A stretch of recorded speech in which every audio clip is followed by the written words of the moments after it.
Hello guys, ഇന്ന് നമ്മൾ വന്നിട്ടുള്ളത് മത്തങ്ങ ഹലുവ ആയിട്ടാണ്. ഈ ഹലുവ കഴിക്കുന്ന നേരം നമ്മൾ മത്തങ്ങയാണെന്ന് അറിയത്തേ ഇല്ല. നന്നായി മത്തങ്ങ എന്ത് ചെയ്യണം, അരിഞ്ഞെടുക്കണം. തോലൊക്കെ കളഞ്ഞ് അരിഞ്ഞെടുത്ത് നമ്മൾ കഴുകാനായിട്ട് നല്ലൊരു വൃത്തിയുള്ള പാത്രത്തിലേക്ക് ഇട്ട് കൊടുക്കുന്നു. അതിനുശേഷം നന്നായി കഴുകിയെടുത്തിട്ട് വന്ന് നമ്മൾ അപ്പോൾ കുക്കറിലേക്ക് ഇട്ട് കൊടുക്കുക. എന്നിട്ട് നമുക്ക് അതിനാവശ്യമായിട്ടുള്ള അല്പം വെള്ളം കൂടെ ഒഴിച്ചു കൊടുക്കുക. എന്നിട്ട് നമ്മൾ പാല് പോയ കുക്കറിൻ്റെ അടപ്പെടുത്ത് അടക്കാം. അങ്ങനെ നമ്മൾ അടച്ചതിന് ശേഷം നമുക്ക് എന്ത് ചെയ്യാം, നേരെ ഗ്യാസിൽ വെച്ച് നമ്മളുടെ മത്തങ്ങ റെഡി. അങ്ങനെ നമ്മൾ നന്നായി വെന്ത മത്തങ്ങ എന്ത് ചെയ്യണം, തണുപ്പിക്കാൻ വെക്കണം. ചൂടാറിയ ശേഷം അത് നമ്മളുടെ മിക്സിയുടെ ജാറിൽ തട്ടി നമുക്കൊന്ന് മിക്സിയിലിട്ട് കറക്കിയെടുത്ത മത്തങ്ങ ഇതാ. അത് നേരെ നമ്മളെങ്ങോട്ട് എണ്ണയും ബട്ടറും കൂടെ ചേർത്തിട്ട് നമ്മൾ നേരെ അത് പാനിലോട്ട് നന്നായി ഇളക്കി കുറുക്കി ഒട്ടും അടിയിൽ പിടിക്കാതെ നന്നായി വേവിച്ചെടുക്കണം. ഇളക്കുമ്പോൾ പ്രത്യേകം ശ്രദ്ധിക്കണം. ഫ്ലെയിം കൂടിയിട്ടുണ്ടെന്നുണ്ടെങ്കിൽ നമ്മുടെ കയ്യിലേക്ക് പൊട്ടിത്തെറിക്കാൻ ചാൻസ് ഉണ്ട്. അപ്പോൾ നമ്മൾ എന്ത് ചെയ്യണം, ഫ്ലെയിം കുറച്ച് വെക്കണം.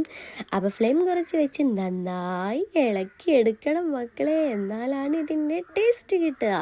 അപ്പം നന്നായി ഇളക്കിയെടുത്ത മത്തങ്ങയിലേക്ക് നമുക്ക് എന്ത് ചെയ്യണം, ഇനി അതിന് മത്തങ്ങയ്ക്ക് ആവശ്യമായിട്ടുള്ള മത്തങ്ങയാണെന്ന് ഒട്ടും അറിയാത്ത രീതിയിലുള്ള മധുരം ചേർക്കാനായിട്ട് നമ്മൾ 2 അഞ്ച് ശർക്കര എടുത്തിട്ടുണ്ട്. നിങ്ങൾക്ക് എത്രയാണോ മധുരം ആവശ്യമായിട്ടുള്ളത് വെച്ചാൽ അത്രയും ക്വാണ്ടിറ്റിക്ക് അനുസരിച്ച് നിങ്ങൾക്ക് എടുക്കാവുന്നതാണ് കേട്ടോ. അപ്പോൾ നന്നായി വെന്ത മത്തങ്ങയിലേക്ക് നമ്മൾ എന്ത് ചെയ്യുന്നു, കുറച്ച് ഏലക്കപ്പൊടി കൂടെ ചേർത്ത് കൊടുക്കുന്നു. എന്നാലാണ് നമ്മുടെ ഹലുവയുടെ ആ ഒരു ടേസ്റ്റ് കൂടെ അറിയുള്ളൂ. അപ്പോൾ നമ്മളുടെ മത്തങ്ങയൊക്കെ ഏകദേശം കുറുക്കി വരാറായിട്ടുണ്ട്. ഇനിയും നന്നായിട്ട് എന്ത് ചെയ്യുക, ഇളക്കി കൊടുക്കുക. ഏകദേശം കുറുക്കി വന്ന മത്തങ്ങയിലേക്ക് നമുക്കൊരല്പം കോൺഫ്ലവർ കൂടെ കലക്കി ഒഴിച്ച് പറഞ്ഞു കൊടുക്കാം. അങ്ങനെ അതുകൂടെ ഒഴിച്ചു കൊടുത്തിട്ടുണ്ട്. കോൺഫ്ലവർ ഒഴിച്ച് കൊടുത്തതിന് ശേഷം നമ്മൾ ഒട്ടും കൈയെടുക്കാൻ പാടില്ല കേട്ടോ, അല്ലാന്നുണ്ടെങ്കിൽ അത് ഫുള്ള് കട്ടയായി പോകും. അപ്പോൾ അതുകൊണ്ട് ഒട്ടും കൈയെടുക്കാൻ നന്നായിട്ട് ഇളക്കി കൊടുക്കുക. അതിനുശേഷം നമ്മൾ കുറച്ച് കിസ്മിസും കാഷ്യൂ ഒക്കെ ഒന്ന് നെയ്യ് വറുത്തെടുത്തത് അതും കൂടെ ഇട്ട് കൊടുക്കുന്നുണ്ട്. എന്നിട്ട് നന്നായിട്ട് എന്ത് ചെയ്യുക, ഇളക്കി കൊടുക്കുക. നമ്മളിതാ ഒരു തവിയിൽ കുറച്ച് കാഷ്യൂവും കിസ്മിസും ഒക്കെ ഒന്ന് വെച്ചിട്ടുണ്ട്.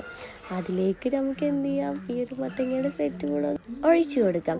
അപ്പോൾ നമ്മൾ ഒഴിച്ചു കൊടുത്തതിന് ശേഷം നമ്മളുടെ ക്വാണ്ടിറ്റി അല്പം കുറവായതുകൊണ്ട് തന്നെ നമ്മളെ പാത്രം വലുതുമാണ് എടുത്തിട്ടുള്ളത്. അവനെ പാത്രം ചെറുതാക്കണമായിരുന്നു, എന്തായാലും ഒന്നും കൂടെ കാണാനൊരു ഉഷാറുണ്ടാവും. എന്നാലും കുഴപ്പമില്ല, കഴിക്കാൻ നല്ല ടേസ്റ്റ് ഉണ്ടായാൽ മതി അല്ലേ. പാത്രം ഏതായാലും എന്താ, കഴിക്കാനായിട്ട് നല്ല ടേസ്റ്റ് ഉണ്ടായിരുന്നു, അടിപൊളിയായിരുന്നു കേട്ടോ, നല്ല സോഫ്റ്റ് ആയിട്ട്. അപ്പോൾ എല്ലാവരും ട്രൈ ചെയ്ത് നോക്കുക.